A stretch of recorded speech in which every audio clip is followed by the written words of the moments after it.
Hello നമസ്കാരം. ഈളാപ്പ് ചാനലിലേക്ക് എല്ലാവർക്കും സുസ്വാഗതം. ഇന്ന് നമ്മുടെ മുമ്പിലിരിക്കുന്ന ബഹുമാന്യനായ അതിഥി എന്ന് വേണമെങ്കിൽ വിശ്വസിപ്പിക്കാം. എനിക്ക് ചിരിയും വരുന്നുണ്ട് അത് പറയുമ്പോൾ. എന്തായാലും അതൊക്കെ വിട്ടേക്ക്. നമ്മുടെ മുമ്പിലിരിക്കുന്ന അതിഥി എന്ന് താങ്കളുടെ പേര് ഒന്ന്. തളികരാജ്. പേരിൽ തന്നെ വ്യത്യാസമുണ്ട്. അപ്പൊ പുള്ളി ഇപ്പം ഏറ്റവും കൂടുതൽ നമ്മുടെ ഇവിടെ കേരളത്തിൽ ശ്രദ്ധിക്കപ്പെടുന്നതെന്ന് വെച്ച് കഴിഞ്ഞാൽ അതിന്റെ ഒരു റാക്ക് തന്നെ പീക്ക് ലെവൽ എന്ന് പറയാൻ പറ്റും. അപ്പം ഞങ്ങൾക്ക് തോന്നിയൊരു അവസ്ഥയാണ്. കാരണം പുള്ളിയുടെ ആ ഒരു യാത്ര, ഇല്ലെങ്കിൽ പുള്ളി അതിലേക്ക് എത്തിപ്പെട്ട ആ ഒരു യാത്രയും പുള്ളി അവിടെ നിന്നുണ്ടാക്കിയ ആ ഒരു വലിയൊരു എംപയറാണ് പുള്ളി അവിടെ കെട്ടിപ്പടുത്തിരിക്കുന്നത്. അപ്പം എന്താണ് അതിനെ കുറിച്ച് ഞങ്ങൾക്ക് മാത്രമല്ല ഞങ്ങളുടെ പ്രേക്ഷകർക്കും അതറിയാൻ ഭയങ്കര എക്സൈറ്റ്മെന്റ് ആയിട്ടിരിക്കുകയാണ്. എങ്ങനെയാണ് അതിലേക്കുള്ള യാത്ര തുടങ്ങുന്നത്? ഇത്ര കാലം മുമ്പ് അങ്ങനെയൊക്കെ പറഞ്ഞാൽ അതിലേക്ക് യാത്രയിൽ അതിലേക്ക് എത്തിപ്പെടുന്നു ഇല്ല താങ്കളെ എത്തിച്ചത്? ജനിച്ചപ്പോൾ തൊട്ട് എനിക്ക് ഒരു ചിന്ത ഉണ്ടായിരുന്നു. അവയവങ്ങളോട് എനിക്ക് വല്ലാത്തൊരു അടുപ്പമുണ്ടായിരുന്നു. കാരണം ജനിച്ചപ്പോൾ തന്നെ എനിക്ക് അവയവങ്ങളൊക്കെ അത്യാവശ്യം ഉണ്ടായിരുന്നു ജന്മന. എല്ലാവർക്കും ഓൾറെഡി ഉണ്ടാവും. അങ്ങനെയല്ല, പലർക്കും അവയവങ്ങളില്ലാതെ ജനിക്കുന്നുണ്ട്. ഏതാ ഫെയിലിയർ ആയിട്ട്, ഹാർട്ട് ഫെയിലിയർ, കിഡ്നി ഫെയിലിയർ. അപ്പൊ നമുക്കങ്ങനെ അവയവങ്ങളിലായിട്ട് ജനിച്ചു കഴിഞ്ഞതിന് ശേഷം എന്റെ കൂടെ പഠിക്കുന്ന ഒരു കൂട്ടുകാരന് ഇതേപോലെ കണ്ണിന് കാഴ്ചക്കുറവ്, വേറൊരു കൂട്ടുകാർക്ക് കിഡ്നിക്ക് ചെറിയൊരു, പിന്നെ ഒരാൾക്ക് ഹാർട്ടിന്. അപ്പൊ ഒരു 4-5 മാസത്തിൽ തന്നെ എനിക്ക് മനസ്സിലായി അവയവങ്ങൾക്ക് നല്ല ഡിമാൻഡാണ് കേരളത്തിലല്ല പുറത്തും. ലോകത്തെല്ലായിടത്തും അവയവങ്ങൾക്ക്. ഇപ്പം പേരെന്താണ്? സക്കീറിന്റെ കിഡ്നി വർക്കിംഗ് ആണ്. എനിക്ക് ഇന്നേവരെ പ്രശ്നങ്ങളൊന്നും തോന്നിയിട്ടില്ല. നല്ല കിഡ്നിയാണ്. ഹാർട്ട് വർക്കിംഗ് ആണ്. അല്ല, ഹാർട്ടൊക്കെ ഒരുവിധം സൈഡായിട്ടിരിക്കുക. എടുത്ത ഗുണമില്ല. നമ്മുടെ ആശുപത്രി ഫ്രീ ചെക്കിംഗ് ഉണ്ട്. ഫ്രീ ആയിട്ട് താങ്കൾ ഞാൻ ചെക്ക് ചെയ്തിട്ടുണ്ട്. കിഡ്നി, കണ്ണ്, ലെൻസ്, കുഴിനകം, ഹൃദയം, ഇതൊക്കെ ചെക്ക് ചെയ്യാം. എന്തെങ്കിലും വിഷയം ഉണ്ടെന്നുണ്ടെങ്കിൽ ഫർദർ ട്രീറ്റ്മെന്റും കമ്പനിയൊക്കെ ഫ്രീ ആണ്. അല്ല, നമുക്കൊരു നമ്മുടെ ഇന്നത്തെ ഗവൺമെന്റ് ഹോസ്പിറ്റലിൽ പോലും ചിലതൊന്നും ഫ്രീ അല്ല. വലിയ മേജർ സർജറികൾക്കൊക്കെ അത്യാവശ്യം അതിനകത്ത് ക്യാഷ് ആകുന്നുണ്ട്. ഔട്ട്സൈഡ് ചെലവുകൾ. നമ്മുടെ എന്ന് പറഞ്ഞ ഒരു കാരുണ്യ പ്രവർത്തകരാണ്.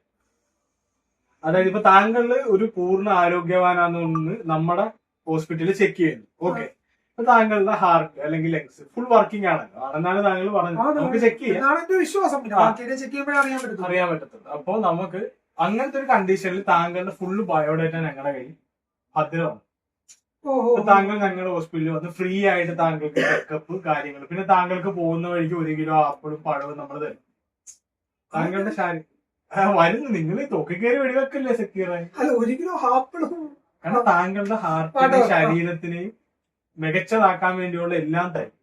പിന്നീട് ഇന്ത്യയുടെയും ലോകത്തിന്റെയും പല സ്ഥലത്തു നിന്ന് നമുക്ക് ഓർഡർ വരും, ബി പോസിറ്റീവ് ഹാർട്ട്. അപ്പൊ ഞങ്ങൾ താങ്കളെ കോണ്ടാക്ട് ചെയ്യും. അപ്പൊ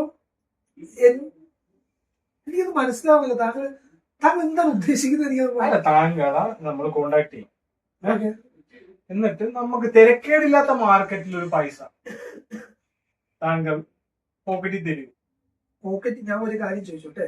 ഇപ്പൊ അഥവാ എന്റെ ഹാർട്ട്, ഇപ്പൊ പ്രേക്ഷകർ എല്ലാം കേട്ടുകൊണ്ടിരിക്കുകയാണ്.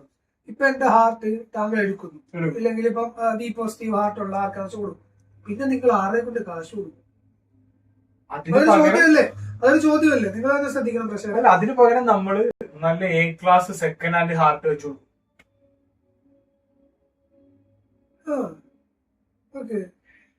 ഈ ഹാർട്ട് ഞങ്ങളുടെ കയ്യിൽ എത്ര രൂപ ഉണ്ട്?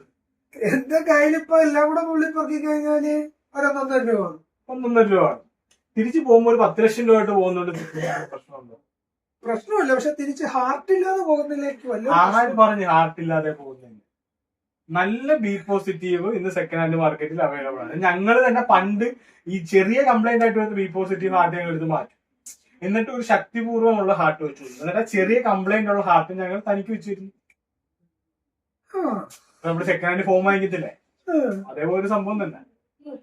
ഇപ്പൊ താങ്കൾക്ക് ഭാവിയുള്ള ബാക്കി ജീവിതം 10 ലക്ഷം രൂപ അടിച്ചു കൊടുത്ത് ജീവിക്കാം. പൈസ ഉള്ളവർക്ക് ഒരു ഹാർട്ട്. ഇതാണ് നമ്മുടെ തീം. അപ്പൊ നിങ്ങൾ ഇത് വല്ല പരസ്യം വല്ലതും ചെയ്യുന്നു, ആഡ്സ് വല്ലതും ചെയ്യുന്നുണ്ടോ ഇതിനെ സംബന്ധിച്ച് ആൾക്കാരിലേക്ക് അട്രാക്റ്റീവ് ആകാൻ വേണ്ടി എന്തെങ്കിലുമൊക്കെ? പരസ്യം നമ്മുടെ ഒരു പരസ്യമൊന്നും ഇല്ലാത്ത നമുക്ക് ഇത് ആളുകൾക്ക് എങ്ങനെ എത്തിപ്പെടുന്നു എങ്ങനെയാണ്? എത്തിപ്പെടുമല്ലോ, നമ്മൾ കിഡ്നാപ്പ് ചെയ്തുകൊണ്ടിരിക്കില്ലേ. ഇത് ആൾക്കാരെ ഇത് പരസ്യം പറഞ്ഞ് വിളിച്ചാൽ വരുവോ? ഇപ്പൊ താങ്കൾ തന്നെ ഇവിടെ വന്നു, താങ്കൾ ഞങ്ങളുടെ ഒരു ഏരിയ ആയി, ഓക്കെ, താങ്കൾ ഞങ്ങളുടെ ലിസ്റ്റിൽ കയറിയില്ലേ, പുറകിൽ ഗുണ്ടകൾ നിൽപ്പുണ്ട്. പരിപാടി കഴിഞ്ഞ് താങ്കളുടെ ഹാർട്ടും കിഡ്നിയും അടിച്ചെടുക്കണം ഞങ്ങൾക്ക്. അപ്പൊ ഞങ്ങള് ഇങ്ങനെ ഓരോരോ, ഞാൻ മാത്രമല്ല പ്രേക്ഷകപ്പെടുന്നത്, ക്യാമറമാനും ഉണ്ട് എന്റെ പുറകിൽ. ഇവിടെ ഉള്ള ആൾക്കാരുടെ എല്ലാവരുടെയും നമ്മുടെ വലയത്തിലാണ്. ഇപ്പൊ താങ്കൾ പറഞ്ഞ സ്ഥലത്തോട്ടാണ് ആണോ നമ്മൾ വന്നത്? നമ്മുടെ സ്റ്റുഡിയോയിലോട്ടല്ലേ നിങ്ങൾ വന്നത്? ഇങ്ങോട്ട് വരുന്ന വഴി താങ്കളുടെ കണ്ണ് കെട്ടിയത് ഓർമ്മയുണ്ടോ? അത് ഞാൻ ഭയങ്കര ആശ്ചര്യപ്പെട്ടു. എന്തിനാണ് എന്റെ കണ്ണ് കെട്ടി എന്റെ സ്റ്റുഡിയോയിലെ കൊണ്ട്? അപ്പൊ ഞാൻ വിചാരിച്ചപ്പോ സിനിമയിലൊക്കെ കാണുന്ന പോലെ ചുമ്മാ ഒരു വെറൈറ്റി പിടിച്ചതായിരിക്കും എന്നൊക്കെയാണ് എന്റെ ഒരു വിശ്വാസം. പക്ഷെ ഇവിടെ വന്നപ്പോഴാണ് മനസ്സിലായ പുടുക്ക് വരെ അടിച്ചുകൊണ്ട് വന്ന പിള്ളേരുടെ തുമ്പത്തുള്ളേ. അപ്പം അങ്ങനെയാണ് നമ്മുടെ ഒരു നെറ്റ്വർക്കിംഗ് പോകുന്നത്. ഇതിലേക്ക് എത്തിപ്പെട്ടത് ഈ കുഞ്ഞിലെ കൂട്ടുകാർക്കുണ്ടാകാത്ത പ്രശ്നങ്ങളെ പരിഹരിക്കാൻ വേണ്ടി താങ്കൾ ഒരു സൊല്യൂഷൻ കണ്ടെത്തുകയാണെന്നത് താങ്കൾ വന്നിരുന്ന താങ്കൾക്ക് ഇതിന്റെ പ്രത്യാഘാതം, ഇതിന്റെ കോൺസിക്വൻസ് എന്താണെന്ന് മനസ്സിലാവുന്നത്? കോൺസിക്വൻസ് ഒക്കെ സെക്യൂർ ഈ 10-30 വയസ്സിനിടക്ക് നമ്മൾ കോൺസിക്വൻസ് പലതും കണ്ടു. നിങ്ങൾ ഇവിടുന്ന് പുറത്തിറങ്ങുമ്പോൾ നിങ്ങളെ താലോലിക്കാൻ ഇവിടെ പ്രേക്ഷകർ ആര് പുറത്തിറങ്ങുന്നു? എല്ലാരും അകത്തോട്ട് വരുമല്ലേ. ഇപ്പൊ ഞാൻ നിങ്ങളെ പിടിക്കാൻ വേണ്ടി നിങ്ങളെ വീട്ടിൽ വന്നോ? ക്യാമറമാനെ കൊണ്ടുപോകാൻ വീട്ടിൽ വന്നോ? ഇല്ല. നിങ്ങളല്ലേ കണ്ണ് കിട്ടി ഞാൻ ഇങ്ങോട്ട് കൊണ്ടുവന്നേ, ആണോ? അതെ. നമ്മൾ അണ്ടർഗ്രൗണ്ടിൽ ഇരുന്ന്, മനസ്സിലായോ? പിന്നെ ഇത് എന്റെ മുഖമല്ല, ഇത് പ്ലാസ്റ്റിക് സർജറി താൽക്കാലികമാണ്. നിങ്ങൾ പോയി കഴിയുമ്പോ ഞാൻ വേറൊരു മുഖത്തിലോട്ട് മാറും. മറ്റേ മായാവീർ ഇങ്ങനെ തസ്കര വീർ ഇങ്ങനെ മമ്മൂട്ടി അഴിച്ചു പറിക്കുന്ന പോലെ ഞാൻ ഇതിങ്ങനെ അഴിച്ചു പറിക്കും. ഇതെന്റെ മുഖമല്ല, ഇത് ഏതോ ഒരു ഞാൻ കിട്ടി മാറ്റി വെച്ച റാൻഡം ബോയുടെ മുഖമാണ്. കേരളം ഞെട്ടുകയാണ്. എനിക്കിതിനെ എന്ത് പറയണമെന്നോ, ഇതിനെങ്ങനെ പ്രതികരിക്കണമെന്നോ, എങ്ങനെ തിരിച്ച് വീട്ടിൽ പോകണമെന്നോ എനിക്കും എന്റെ ക്യാമറമാനും യാതൊരു ഐഡിയയിലായിരിക്കും. വേണമെങ്കിൽ ഞങ്ങൾക്ക് നിലവിളിക്കാം, മുറവിള കൂട്ടാം, ഇല്ല നിസ്സഹായതയുടെ രൂപത്തിലൂടെ ഇരിക്കും. ഇതിന്റെ ഒരു അവസാനം ഉണ്ടാകുമെന്ന് ചോദിച്ചു കഴിഞ്ഞാൽ അതും വിദൂരതയിലാണ്. താങ്കൾ പറയുന്നത് കാരണം ഏകദേശം എന്നെ അന്നാക്കി പിരിവിട്ടേണ്ട കാര്യമൊന്നുമില്ല. ഇതൊരു നന്മ. എങ്ങനെയാണ് താങ്കൾ ചിരിച്ചുകൊണ്ട് എന്റെ ഹാർട്ട് എടുക്കുമെന്ന് പറയുമ്പോൾ ഞാൻ എങ്ങനെ ചിരിച്ചുകൊണ്ട് താങ്കൾ പ്രതികരിക്കണമെന്ന് താങ്കൾ ആവശ്യപ്പെടും? അല്ല, ഇതിന് നല്ല വശങ്ങൾ കാണും. നിങ്ങളുടെ ഹാർട്ടും വെച്ച് നാളെ ഒരു കോടീശ്വരനോടെ ജീവിക്കും. എന്ത് ഗുണമോ അതിലെനിക്ക്? അതിൽ നിങ്ങൾക്ക് അഭിമാനിക്കാം. എന്തിന് ഞാൻ സ്വന്തം ഹാർട്ട് എടുത്ത് കണ്ട ആളുകൾക്ക് വെച്ചു കൊടുത്തിട്ട് അവൻ കോടീശ്വരനാണ്, അവൻ ജീവിക്കുന്നു എന്ന് പറഞ്ഞിട്ട് എന്ത് കാര്യം? എനിക്ക് പാരസെറ്റാമോളിലെ ഗുണമില്ല. ഈ ഷീ ഇരിക്കുന്നത് ഞാനില്ലേ, അത് ശരിക്കും ഞാനല്ല, ഞാൻ എവിടെയോ ആണ്. നല്ല ഭാര്യയൊക്കെ ആയിട്ട് നിങ്ങൾക്ക് അവകാശപ്പെടാം. കേട്ടത് തന്നെ നെഞ്ചിടിക്കുന്നു. നിങ്ങളെ ഒരു 10 വർഷത്തേക്ക് നിങ്ങൾക്കൊന്നും പറ്റത്തില്ല എന്നുള്ള കാരണം നമ്മള് 10 വർഷം കഴിഞ്ഞ് ആ കാരണം നമുക്ക്. പക്ഷെ നിങ്ങൾ വിന്നിങ് ആയിരിക്കാണ്. നിങ്ങൾ എന്റെ വീടിന്റെ പടി കയറി വന്നപ്പോ തൊട്ട് നിങ്ങളുടെ ഈ കിഡ്നി, ഈ ലെൻസ്, ഈ ലെൻസോ അത് എന്റെ ആയി മാറിയിരിക്കും.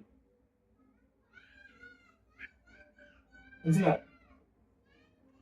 അതായത് ഇനിയിപ്പോ ചെറിയൊരു പരിപാടിയുണ്ട്. ക്യാമറ റണ്ണിങ് പോക്കോട്ടെ, ചെറിയൊരു പരിപാടിയാണ്.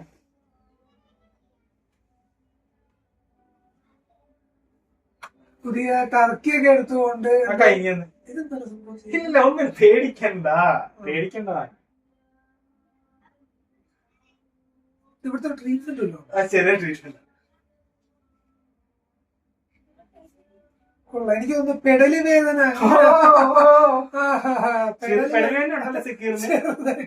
ചെറുതായിട്ട് വേറൊന്നിനും പറ്റില്ല, ഓടിപ്പോകാതിരിക്കാൻ. ഞാൻ മാത്രമല്ല, കമ്പിപ്പാരം എടുത്ത് കീപ്പോഴാണെങ്കിൽ കമ്പിപ്പാര. അപ്പം എന്തെങ്കിലും ആഗ്രഹം ഉണ്ടോ താങ്കൾക്ക്? അവസാനമായി ഭാര്യയായിട്ട് വിളിക്കണമെന്നോ, ഉമ്മാനെ കാണണമെന്നോ? എനിക്കെന്ത് പറയണമെന്ന് അറിയത്തില്ല. ഇങ്ങനെ ഒരു ക്യാമറമാനാണില്ലേ പുറകിന്ന് പിടിച്ചോ. ആ പറ. ഇത് സത്യം പറഞ്ഞു കഴിഞ്ഞാൽ സംഭവിച്ചിരിക്കുന്നത് നല്ല ഹെയർ അല്ലേ?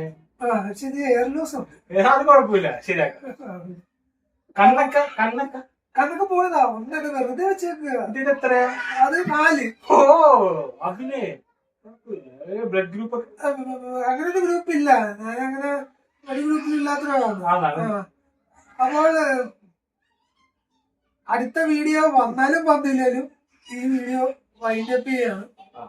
അതായിരിക്കും നല്ലത്. കാരണം എനിക്ക് കുറച്ച് പണിയുണ്ട്. ഇത് കഴിഞ്ഞിട്ട് നാളെയാണ് 2 കട്ടിങ് ഇവന്റെ. അപ്പൊ എല്ലാവർക്കും ഈളാപ്പ് ചാനലിന്റെ